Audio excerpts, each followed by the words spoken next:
ఒక పెద్ద నది ఒడ్డున ఒక జామ చెట్టు ఉండేది. ఆ చెట్టుపై ఒక కోతి నివసించేది. ప్రతిరోజూ అది తీపి జామ పండ్లు తింటూ ఆనందంగా గడిపేది.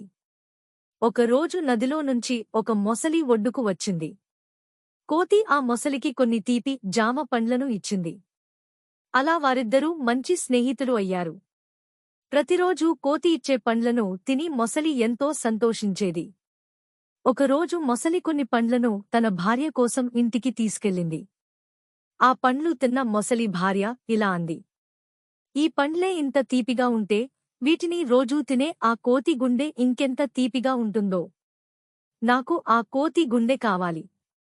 మొసలి మొదట నిరాకరించినా భార్య మొండిపట్టు పట్టడంతో తప్పక ఒప్పుకుంది.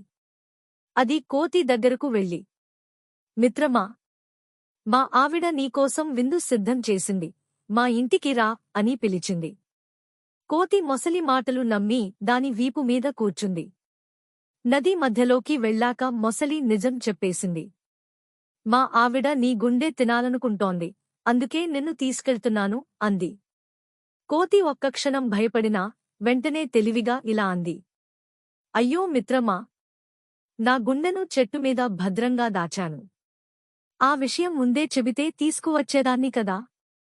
నన్ను మళ్లీ చెట్టు దగ్గరకు తీసుకువస్తాను. మొసలి అది నిజమని నమ్మి కోతిని తిరిగి ఒడ్డుకు తీసుకువచ్చింది. ఒడ్డుకు రాగానే కోతి గబగబా చెట్టు పైకి ఎక్కేసింది. పైనుంచి మొసలితో ఇలా అంది: మూర్ఖుడా, గుండె శరీరంలోనే ఉంటుంది కాని చెట్టుమీద ఎలా ఉంటుంది? ప్రాణాలు తీయాలనుకున్న నీలాంటి వాడితో స్నేహం నాకు వద్దు, ఇక వెళ్ళిపో అని బుద్ధి చెప్పింది. నీతి: అపాయంలో ఉన్నప్పుడు తెలివితో ఆలోచిస్తే ప్రాణాలను కాపాడుకోవచ్చు.